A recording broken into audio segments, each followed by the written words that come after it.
हरे कृष्णा।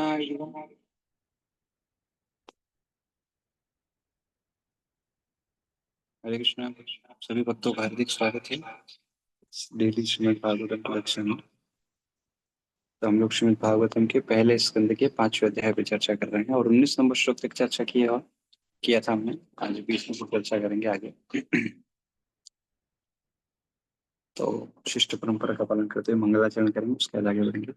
ओम अज्ञातिमिरान्धस्य ज्ञानाञ्जनशलाकया चक्षुरुन्मिलितं येन तस्मै श्रीगुरवे नमः।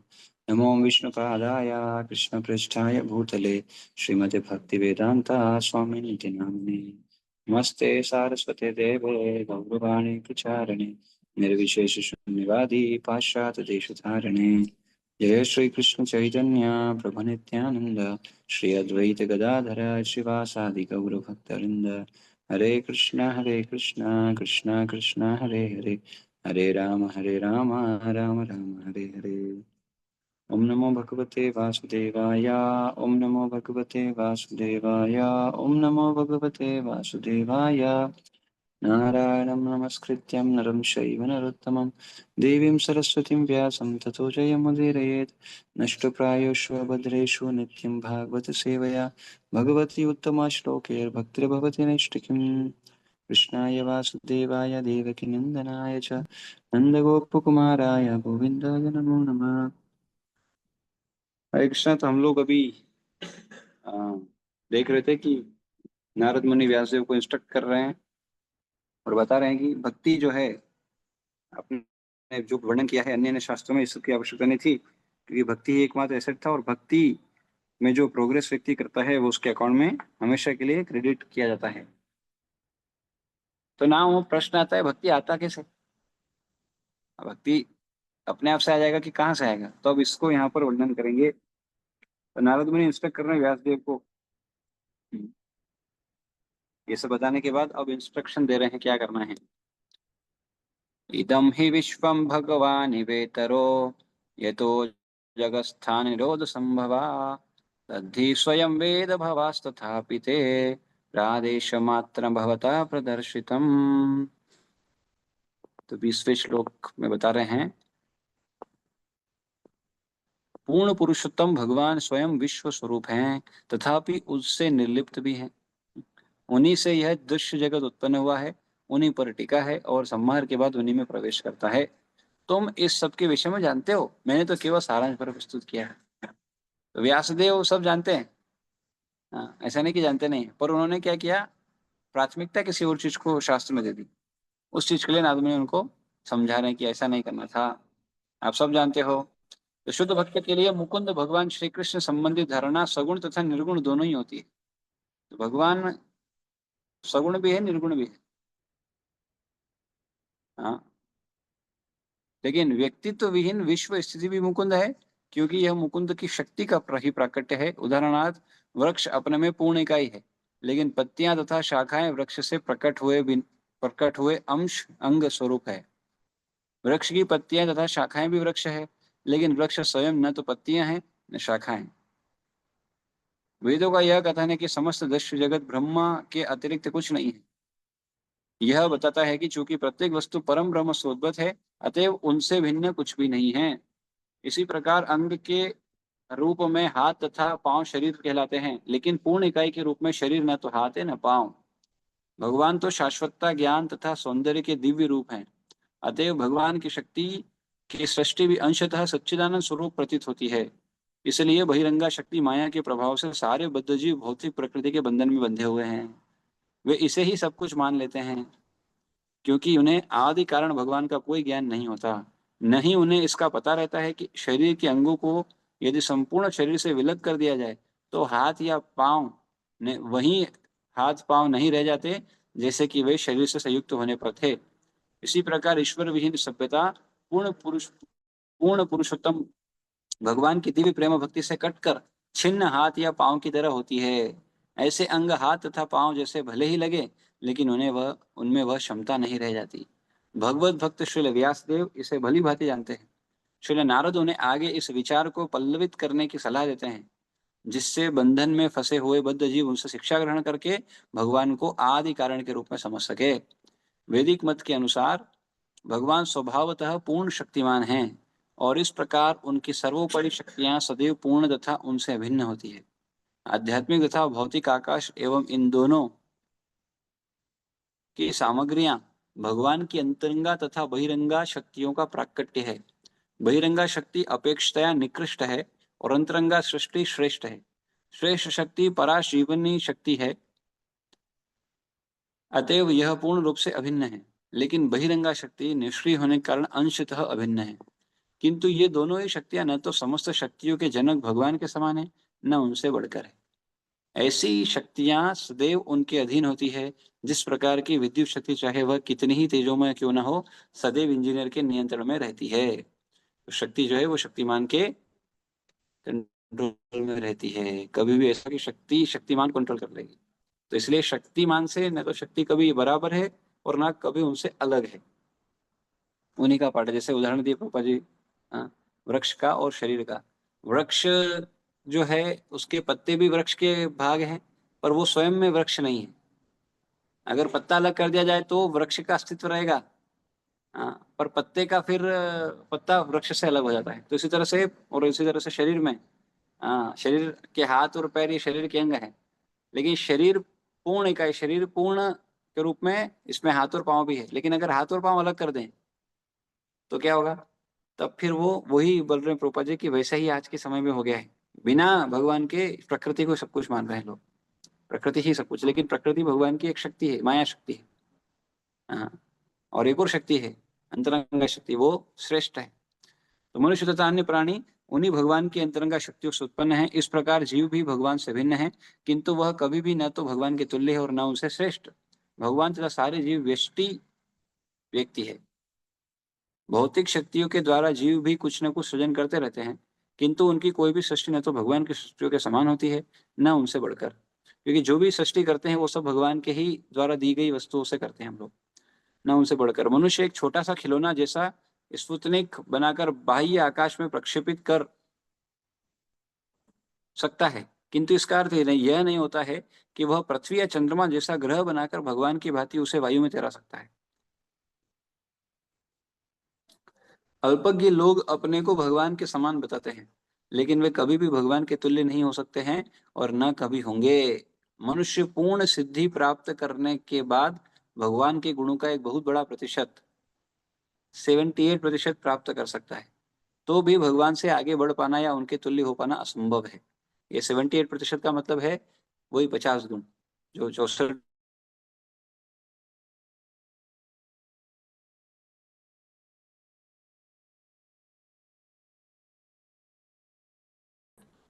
तब वो 78 केवल रुग्ण दशा में ही, रुग्ण मतलब बीमार, रुग्ण दशा में ही मूर्ख व्यक्ति भगवान से एक होने का दावा करता है। तो जितने भी लोग बोलते हैं मैं भगवान में ही भगवान हूँ, ये सब क्या है? ये सब बेचारे बीमार है। आध्यात्मिक रूप से उनको आध्यात्मिक पूर्ण ज्ञान नहीं है, और इस तरह वह माया द्वारा भ्रमित होता है रहता है। अतएव भ्रमित जीव को भगवान की श्रेष्ठता स्वीकार करनी चाहिए और उनकी प्रेममय सेवा करने के लिए तैयार रहना चाहिए। इसलिए चैतन्य महाप्रभु बोलते हैं, मायावादी भाष्य है सर्वनाश। मायावादी भाष्य सुने है सर्वनाश। क्योंकि मायावादी भाष्य क्या है? वही हम ही भगवान है। तो बोलते हैं कि ये अपराधी है, मायावादी कृष्ण अपराधी है, क्योंकि ये कृष्ण ही बनना चाहते हैं। तो ये सब क्या अवस्था है? ये सब बीमारी की अवस्था है जीवात्मा की, उनकी प्रेममय सेवा। तो इसलिए व्यक्ति को क्या करना चाहिए? भ्रमित जीव को भगवान की श्रेष्ठता स्वीकार करना चाहिए और उनकी सेवा करना चाहिए, प्रेममय सेवा। जीवों की उत्पत्ति ही इसलिए हुई है। इसके बिना विश्व में किसी प्रकार की शांति या सौहार्द नहीं आ सकता। श्रील नारद श्रील व्यासदेव को भागवत में इस विचार को विस्तार देने का उपदेश देते हैं। भगवत गीता में भी इसी विचार की व्याख्या की गई है कि भगवान के चरण कमलों में पूर्ण रूप से समर्पित हो जाओ। पूर्ण मानव का यही एकमात्र कार्य है। हाँ, तो बेसिकली तो नारद मुनि बोल रहे हैं कि आपने ऑलरेडी, ये व्यासदेव को बोल रहे हैं कि आपने ऑलरेडी ये गीता में ये सब बताया है सही तरह से, अब इसी को एक्सपांड करो और भागवतम का रचना करिए। फिर बता रहे हैं कि आपने जो भगवान के पास टाइम्स बताए हैं, लेकिन उसको क्या करना है? और विविडली और वेराइटीज में और उसको बढ़ाइए। हाँ, और इनमें यहाँ पर ना व्यासदेव की कुछ गुण बता रहे हैं कि आप क्या हो। 3 गुण बता रहे हैं बेसिकली यहाँ पे। क्या है वो हम देखते हैं। त्वमात्मनात्मानमवेह परस्य पुंसा परमात्मना कला अयं प्रजातं जगता शिवायत महानुभावाभ्युदयो अधिगण्या गण्यता। तुम में पूर्ण दृष्टि है। क्या है आप के अंदर? पूर्ण दृष्टि है। You have perfect vision. Amogh Drik, you are Amogh Drik. तुम पूर्ण पुरुषोत्तम भगवान को जान सकते हो। हम्म, आप भगवान को जानते हो। और क्या जानते हो?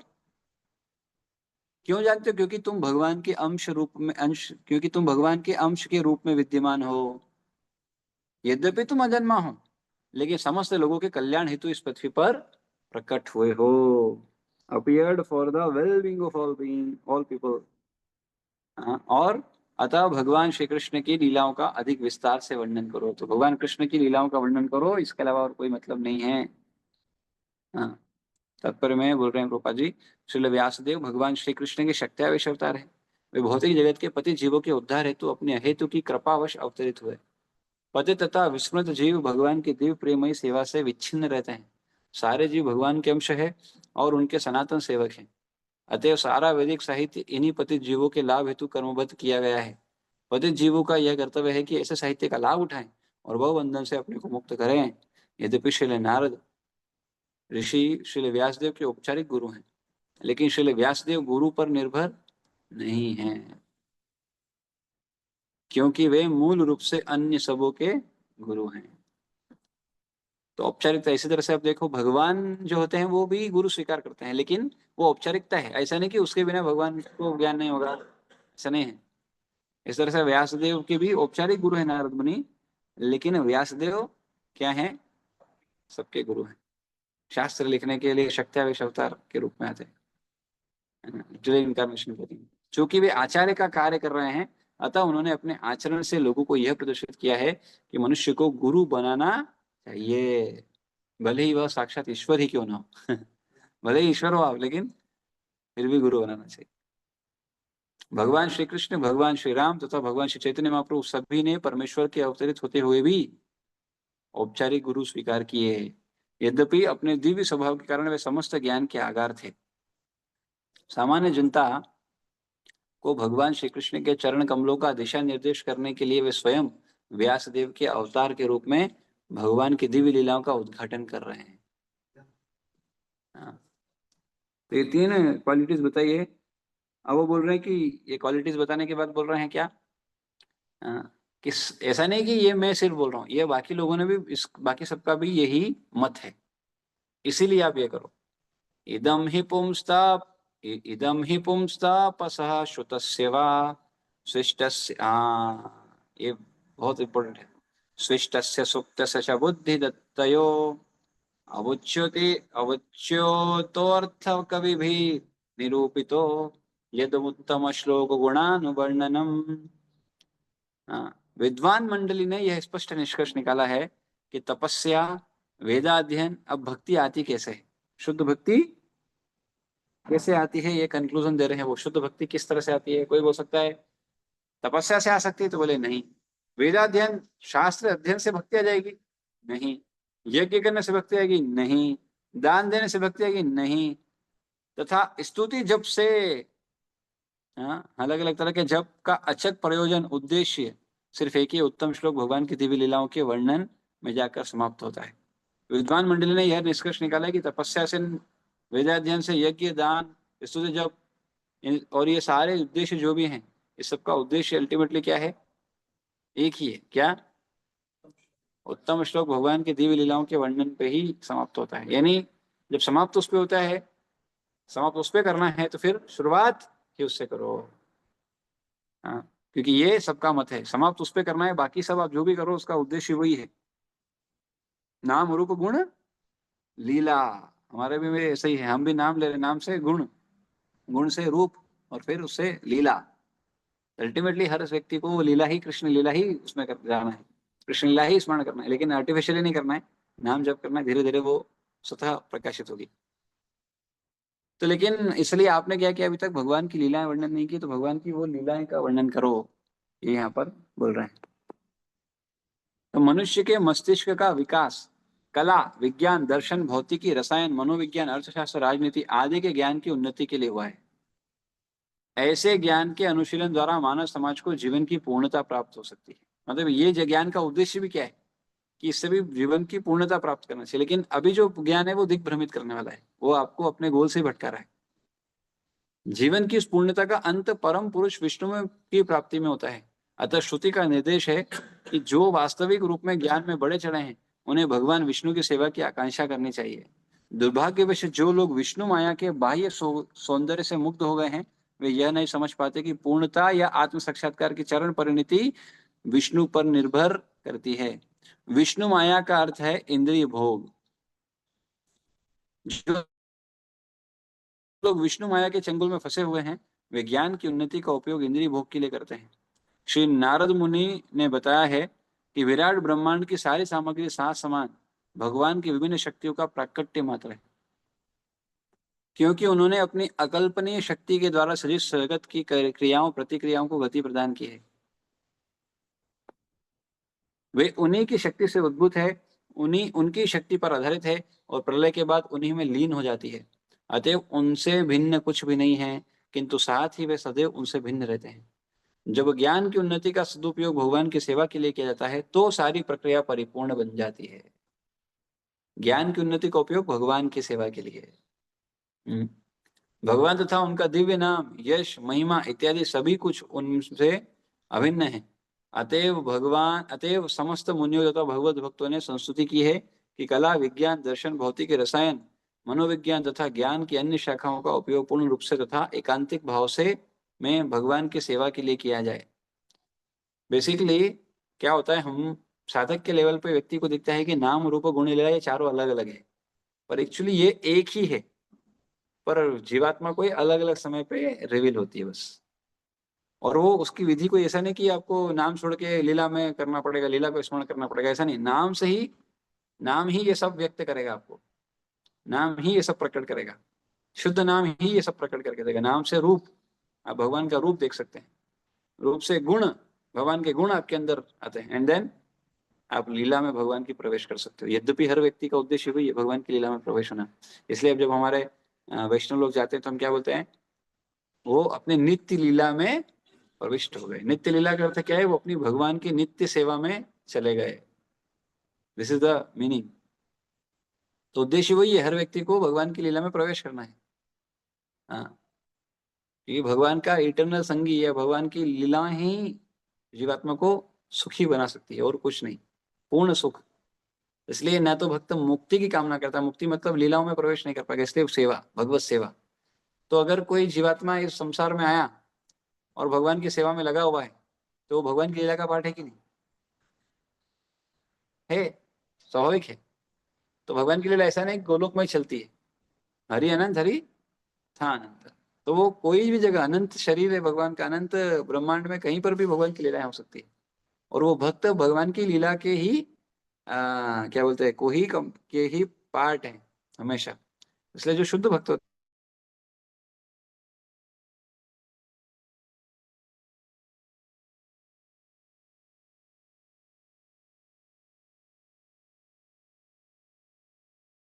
और उसी कृपा से किसी को भक्ति मिलता है। हाँ, वही कृपा प्राप्ति हमारे जीवन का उद्देश्य है बस। इसलिए जीवात्मा को हर स्थिति में एक शुद्ध भक्त के अंडर गाइडेंस में, शुद्ध भक्त के पद चिन्हों पे चल के वो प्राप्त करना होता है। और वो शुद्ध भक्त वो ब्रज, किसी ब्रजवासी का अनुगमन करते रहना चाहिए। जिन भी शुद्ध भक्त को आप शेल्टर लिए हुई है तो वो शुद्ध भक्त डायरेक्ट ब्रजवासी का के अनुगत्य में से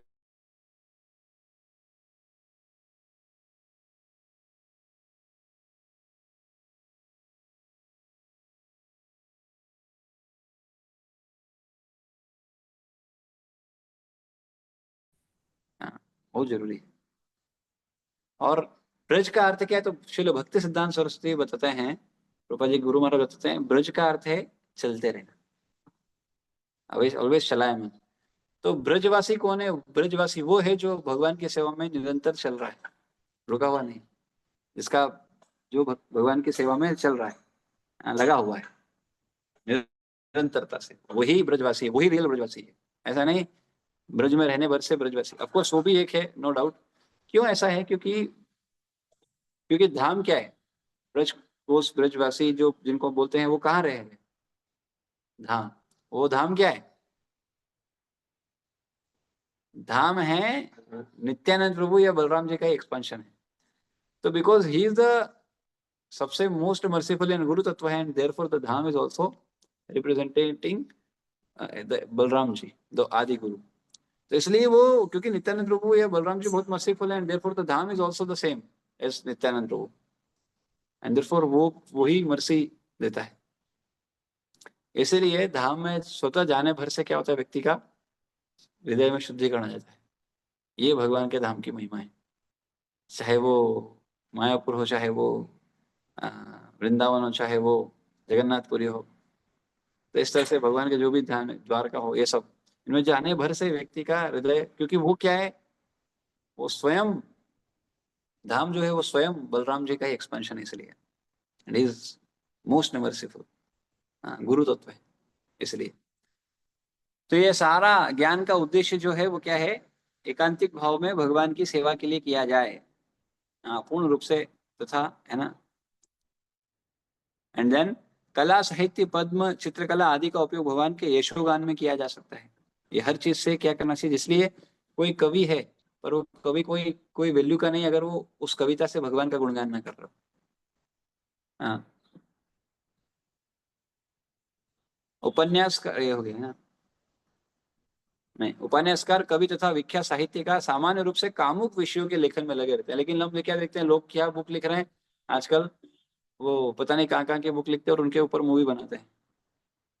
हाँ, किंतु यदि वे भगवान की सेवा में लग जाएं तो वे भगवान की दिव्य लीलाओं का वर्णन कर सकते हैं। लेकिन अगर वही लोग ऐसे ग्रंथ लिखे और उस पर क्या बोलते हैं, महाभारत और इन सब पे मूवी बनाए, तो फिर उनको भी दूसरों को प्रचार करने का वो मिलता है। लेकिन ऑफकोर्स उसको एज इट इज प्रेजेंट करना चाहिए, नहीं तो कुछ भी प्रेजेंट करेंगे तो भी दिक्कत है। किंतु यदि वे भगवान के, हाँ ओके, देन वाल्मीकि एक महान कवि थे, हाँ, और उसी प्रकार व्यासदेव एक महान लेखक हैं, और ये दोनों ही भगवान की लीलाओं का उद्घाटन करने में लगे रहे, और इसी कारण वे अमर हो गए। इसी प्रकार विज्ञान तथा दर्शन का उपयोग भी भगवान की सेवा के लिए किया जाना चाहिए। इंद्रिय तृप्ति के लिए कोरे सिद्धांत प्रस्तुत करते रहने से कोई लाभ नहीं है। हाँ, तो दर्शन तथा विज्ञान को भगवान की महिमा को प्रस्थापित करने में प्रयुक्त किया जाना चाहिए। समुन्नत लोग विज्ञान के माध्यम से परम सत्य को जानने के लिए उत्सुक होते हैं। अतः महान वैज्ञानिक का यह कर्तव्य है कि वैज्ञानिक आधार पर भगवान के अस्तित्व को सिद्ध करने के लिए प्रयास करें। इसी प्रकार दार्शनिक चिंतनों का उपयोग परम सत्य को संवेदना युक्त तथा सर्वशक्तिमान के रूप में स्थापित करने में किया जाना चाहिए। इसी प्रकार से ज्ञान की अन्य समस्त शाखाओं का उपयोग सदा भगवान की सेवा के लिए किया जाना चाहिए। भगवद गीता में भी इसकी पुष्टि की गई है। वह सारा ज्ञान अज्ञान के अतिरिक्त कुछ नहीं है यदि उसे भगवान की सेवा में न लगाया जाए। उन्नत ज्ञान का वास्तविक सदुपयोग भगवान की महिमा को स्थापित करना है, और यही वास्तविक लक्ष्य है। भगवान भगवान की सेवा में लगा हुआ सारा वैज्ञानिक ज्ञान तथा इसी प्रकार के सारे कार्यकलाप वास्तव में हरि कीर्तन अर्थात भगवान की महिमा का गायन है। तो कीर्तन का मतलब सिर्फ, हाँ, क्या बोलते हैं, हम कीर्तन करते हैं वही नहीं है। कीर्तन कौन सा है? जो भी ज्ञान आपको है उसको अगर भगवान का गुणगान करने में लगाया जाए, this is also part of कीर्तन। therefore sankirtan is very broad. Sankirtan is not very narrow. Sankirtan means whatever we are doing in the service of the Lord, it is the part of Sankirtan movement. चाहे कोई book distribution कर रहा हो, वो भी संकीर्तन का भाग है। चाहे कोई जपा कर रहा हो, ये सब एक्टिविटीज जो भी है, prasad distribution, this all are the part of this sankirtan. Therefore कभी हम बोलते हैं कि हमको हरिनाम संकीर्तन करना था। हरिनाम संकीर्तन इट इंक्लूड्स एवरीथिंग, है ना। आपका जो स्टडी है, it can also be Hari kirtan when it is used in the service of the lord. बहुत सिंपल है। आपका जॉब जो है वो भी हरि कीर्तन हो सकता है, if it is, if you are utilizing it in the service of the lord, as per scriptural injunctions और अवर आचार्य जो भी उन्होंने रिकमेंड किया उसके आधार पर अगर आप करते हो तो ये इस आधार पर बन जाएगा। तो यहाँ पर एक चीज बताया हमको समझ में आया। तो शुद्ध भक्ति एक ही तरीके से आ सकती है, वो क्या है? हाँ, किस तरह से आ सकती है शुद्ध भक्ति? नहीं, mercy of the devotees. It may be a guru, and by default जो शुद्ध भक्त है वो सब गुरु हैं। जो शुद्ध भक्त होंगे वो बाय डिफॉल्ट गुरु होंगे। कल कितना अच्छा प्रभुपाद जी को विश्व गुरु की उपाधि दिए। मतलब ऐसा नहीं कि प्रभुपाद जी उस उपाधि के लिए मतलब क्या बोलते हैं उस उपाधि से ही उनका वो है, नहीं, वो तो पहले ही है, उन्होंने अब रिकॉग्नाइज किया है बस। So now they recognize कि Prabhupada is विश्व गुरु and therefore they are giving the उपाधि। Although Prabhupada कोई ये उपाधि से ऐसा नहीं कि प्रभुपाद ऑलरेडी ग्लोरियस हैं और ग्लोरी बढ़ गया और कुछ नहीं।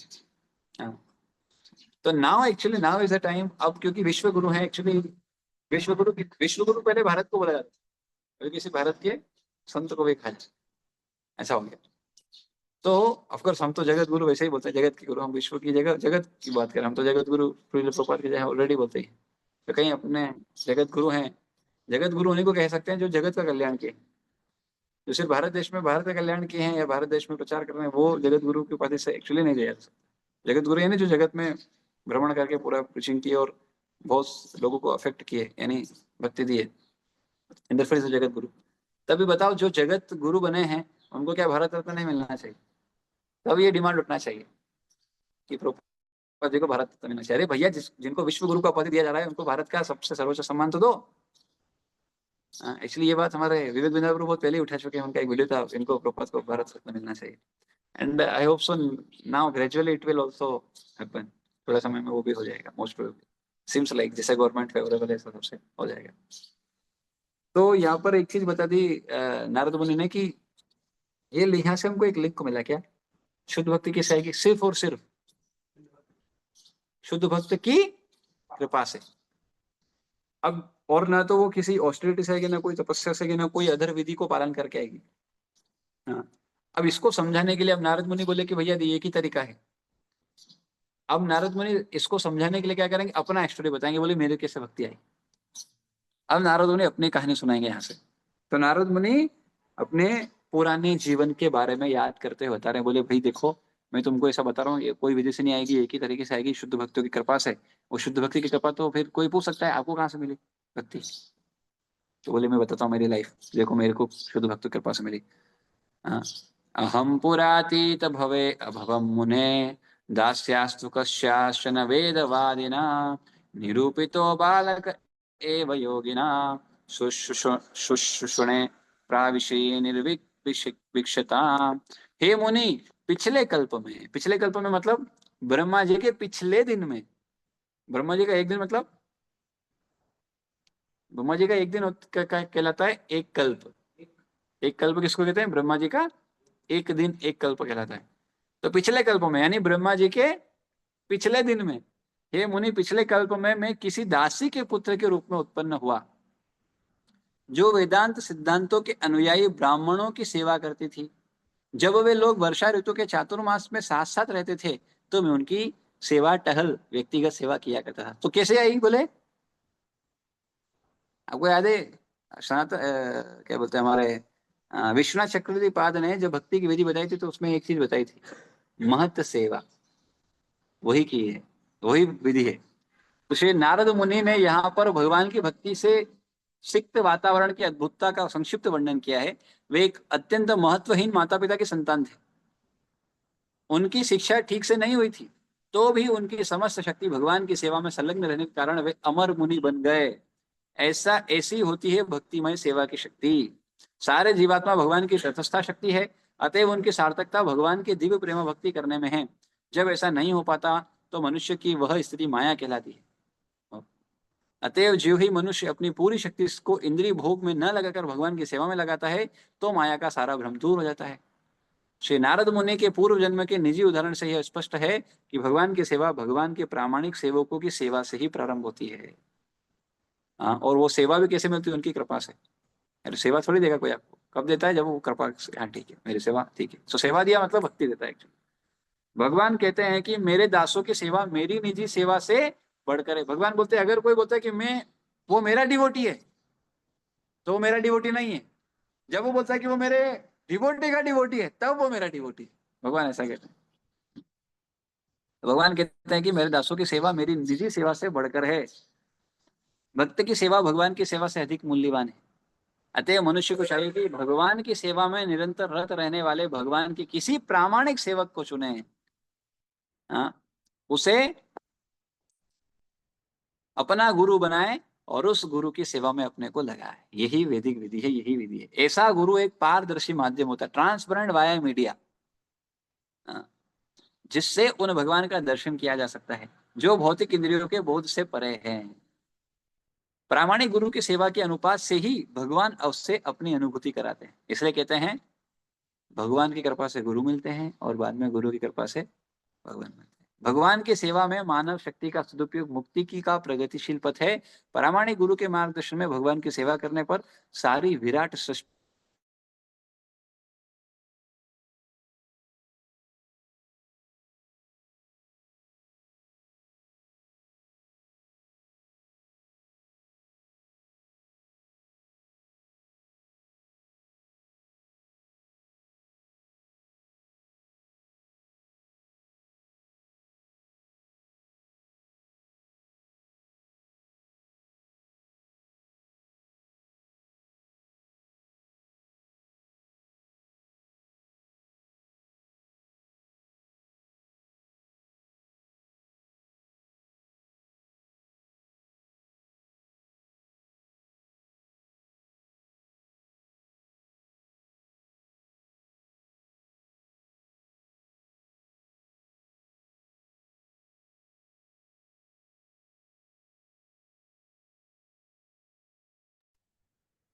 ऐसा सॉरी थोड़ा व्यवधान हो गया।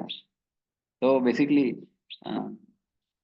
तो नारद मुनि जो उनका पुराना जन्म नहीं बता रहे, पुराने का पुराना जन्म बता रहे हैं, फिर ये बताने के बाद फिर पुराना जन्म बताएंगे भाई वो उसके कारण से क्या हुआ है, और फिर आज मैं ऐसा हूँ, ये स्थिति में हूँ। तो देयरफॉर भक्ति की विधि यही है कि आपको पहले एक सक्षम गुरु को चुनना पड़ेगा, और वो सक्षम गुरु को चुनने के बाद उनके शेल्टर में, उनके दिशा निर्देशन में कार्य करना होगा।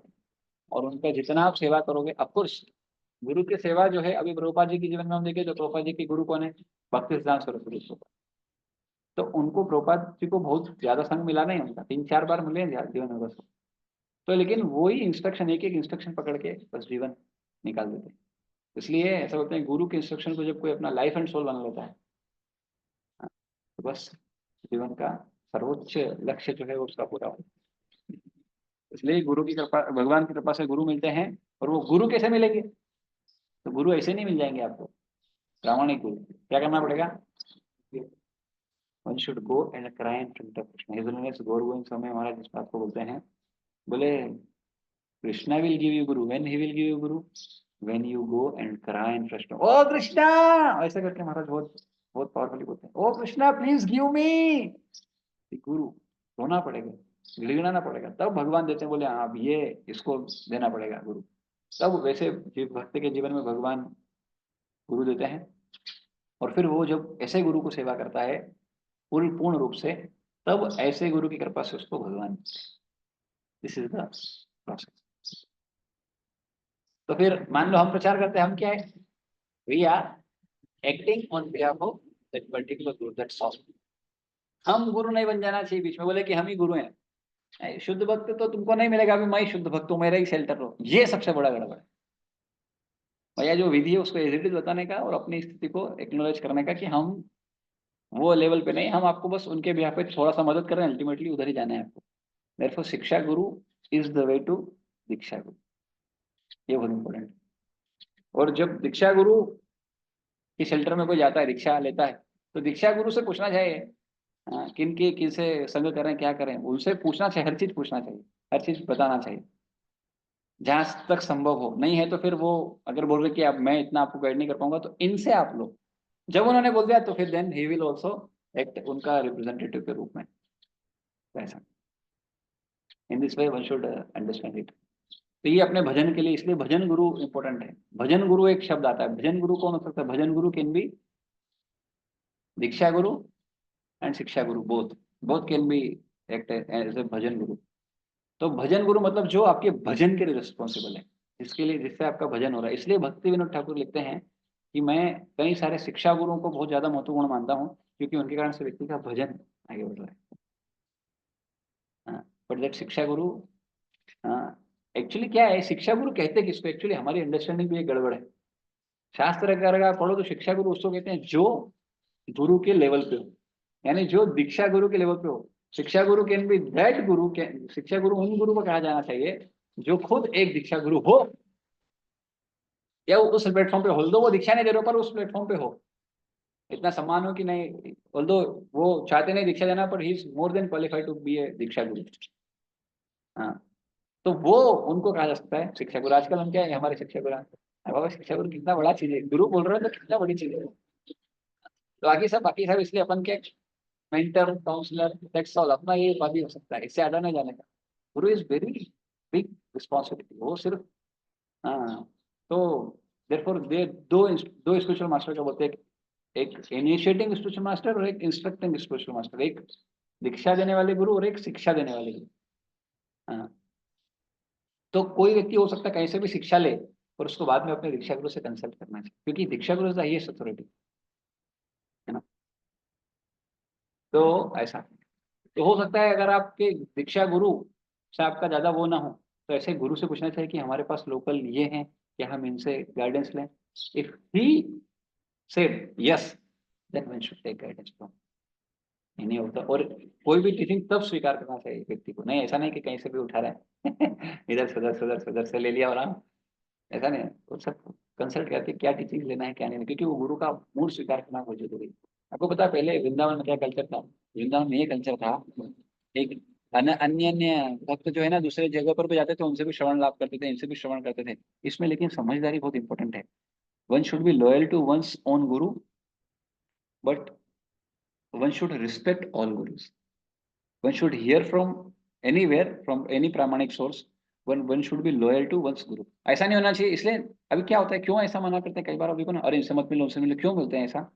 इसलिए बोलते हैं कई बार क्योंकि व्यक्ति नया नया होता है तो वो समझ नहीं पाएगा, क्योंकि उसकी अभी खुद की लॉयल्टी नहीं, अभी वो कोई फर्म हुआ नहीं, तो यहाँ की जगह वहीं चला जाएगा। And that is the reason ऐसा बोला जाता है। पर अगर व्यक्ति समझदार है तो उसको सीधा बोलेंगे, भाई क्या है, आपको समझदारी आना चाहिए, समझदारी है, now you can go anywhere and you can hear from anyone, and you have to understand. क्योंकि ब्राह्मण का कारण क्या है पता है आपको? ब्राह्मण का कार्य है जहां से जो मिले वो लेना, जहां से जो बेस्ट उसको मिले वो लेना, ये ब्राह्मण का कर्तव्य है, ना कि ऐसा मैं यही लूंगा। लेकिन आजकल क्या हो गया है, तो एक गुरु बोलते भाई यहाँ नहीं जाना, पापा तुम, अभी ये हो गया है गड़बड़, इसलिए एक जगह से दूसरी जगह भी नहीं जाते। बट अगर आप जो देखो कई सारे, मैं देखा हमारे जो इस्कॉन में जो घरोट, इसलिए ना भक्तों में क्या है, बहुत आजकल वो हो गए हैं रूढ़ीवादी, या आप बोलते हो ना एक लिबरल नहीं, लेकिन कुछ भक्त बहुत लिबरल हैं, दे आर लाइक क्या फर्क पड़ता है, जाओ किधर भी जाओ। That should be there, that is the culture actually, वो हमारा कल्चर है। लेकिन आज वो उसको बहुत संकुचित मारते हैं कि नहीं यहीं वहीं। हमारा काम है अंडरस्टैंडिंग देना, बाकी आपको आपको समझदारी आना चाहिए, क्या करना है क्या नहीं करना, दैट्स ऑल। कहाँ जाना है, किससे बात करना है, क्या करना है, दैट इज, आपको समझदारी आ जाना चाहिए। सबसे बात करने का, सबसे सुन सकते हैं, लेकिन क्या लेना है हमारी, ऐसा नहीं तत्व में भेद मत कर देना कभी, वो कभी गए नहीं। तो इसलिए इसलिए सजाती है ब्राह्मणों से मिल, सजाती है विचारधारा से, सजाती है यानी जो एक ही चीज को बताते हैं या एक ही तत्व को साथों साथ करते हैं वो। जैसे कई सारे क्या बोलते हैं, तो इसलिए ऐसा नहीं कि इस्कॉन ही एकमात्र संस्था है जहाँ शुद्ध भक्त होते हैं भैया, बाकी चार संप्रदाय हैं वहाँ भी जाया जा सकता है, ऐसा नहीं कि वहाँ नहीं जाया सकता। जो बोलते हैं नहीं नहीं इधर से मत जाओ उधर से मत सुनो, इसलिए एक बुक है, शिवराम महाराज का एक बुक है शिक्षा आउटसाइड इस्कॉन, हमें वो क्लियर है, मतलब एक बुक है शिक्षा गुरु के ऊपर, तो उसमें शिक्षा आउटसाइड इस्कॉन का भी बताते हैं कि कैसे ली जाती है, क्या ले जाना चाहिए। One should understand all this things and accordingly one should act. With this will end here, sorry थोड़ा लेट हो गया। Thank you everyone. Abhishek Agarwal to Anil Prabhu Bharati Mata ji, दासानुदास, अच्छा वही दासानुदास, हितेशी माता जी, किरण माता जी, नम्रता माता जी, नीरज टू, निखिल टू, पूर्णिमा माता जी, प्रकाश टू, हैरो सखी माता जी, श्रीदेवी माता जी, स्वाति माता जी, एंड यूजर 2 3। 2 3 मतलब यूजर तो एक ही है ना, एक ही व्यक्ति यूज करे ना, 2 3 लोग हैं। Anyway, with this will end here. ग्रंथ श्रीमद् भागवतम की जय, श्रील प्रभुपाद की जय, निताय गौतमानंद हरि हरि बोल। हरे कृष्ण। किन्हीं को कुछ बोलना है तो बोलिए, अदरवाइज एंड करेंगे। नहीं ना, ओके, तो will end here. Srila Prabhupada की जय, निताय गौतमानंद हरि हरि।